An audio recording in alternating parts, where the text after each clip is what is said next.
अस्सलाम वालेकुम एवरीवन। मुझे उम्मीद है कि आप सब खैरियत से होंगे। आज के इस वीडियो का टॉपिक जो है वो यूज़ ऑफ वुड और वुड दैट पर है कि इस वीडियो में हम देखेंगे कि यूज़ को ऑफ वुड को और वुड दैट को किन फ़िक्रों के साथ कब और कैसे यूज़ करते हैं वो इस वीडियो में हम देखेंगे।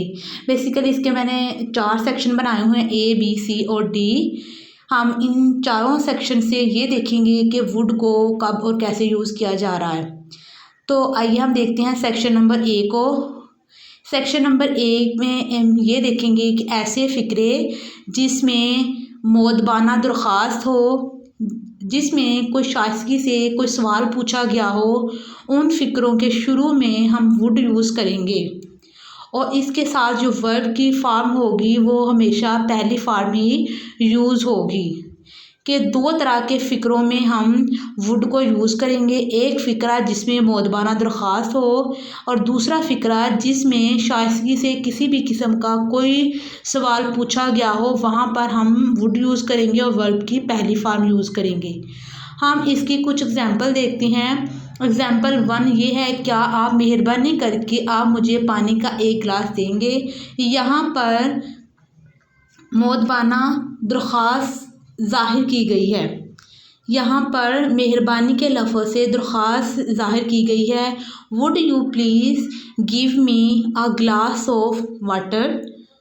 अब हम देखते हैं एग्ज़ाम्पल 2 को, क्या आप मुझे इस लफ्ज़ का मानी बता देंगे। यहाँ पर शाइस्तगी से सवाल पूछा गया है। शाइस्तगी से सवाल पूछा गया है कि would you tell me the meaning of this word. अब हम देखते हैं सेक्शन बी को। सेक्शन बी में ऐसे फ़िक्रे जिसमें ख्वाहिश हो, तमन्ना का इज़हार हो, इसके अलावा वैसे फ़िक्रे जो काश का मफ़हूम दे रहे हों, वहाँ पर हम वुड दैट यूज़ करेंगे और वुड दैट को फ़िक्रे के शुरू में यूज़ करेंगे और इसके बाद वर्ब इस्तेमाल करेंगे हेल्पिंग वर्ब के तौर पर। अब हम इसकी एग्ज़ाम्पल देखते हैं।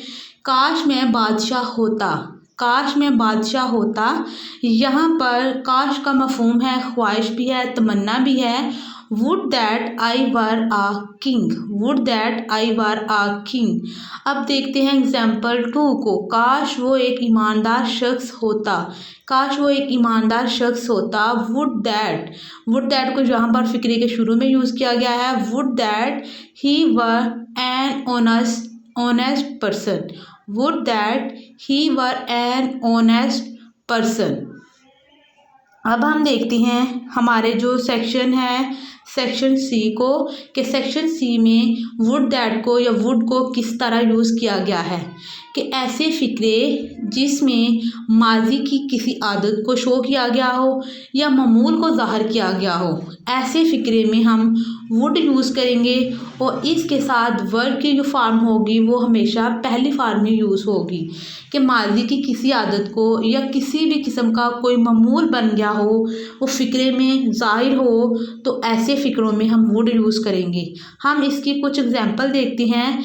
वो कॉलेज से वापस आता और क्रिकेट खेलने चला जाता। कि इसका वो मामूल बन गया है, वो वापस आता है और कॉलेज से और क्रिकेट खेलने चला जाता है। अब हम इसकी एग्ज़ाम्पल देखते हैं, इसकी इंग्लिश देखते हैं इस एग्ज़ाम्पल की। He would come back from college and go to play cricket. Nazia सुबह से शाम तक गाने गाती रहती। Nazia would sing songs from morning to evening. अब हम देखते हैं सेक्शन डी को। सेक्शन डी में ज़माना माजी में मुस्तकबिल को ज़ाहिर करने के लिए विल की दूसरी फॉर्म, यहाँ पे विल की जो स्पेलिंग गलत है, यहाँ पे विल के WILL होगा, उसमें दूसरी फॉर्म के तौर पर वुड को यूज़ करेंगे और उसके बाद जो वर्ब की फॉर्म होगी वो पहले यूज़ होगी कि ज़माना माजी में मुस्तकबिल को ज़ाहिर किया गया हो। इसके एग्ज़ाम्पल देखते हैं। असलम ने कहा कि वो मेहनत करेगा। असलम ने माजी में कहा कि वो मेहनत करेगा, मुस्तकबिल में मेहनत करेगा। Aslam said that he would work hard. इसने कहा वो खाना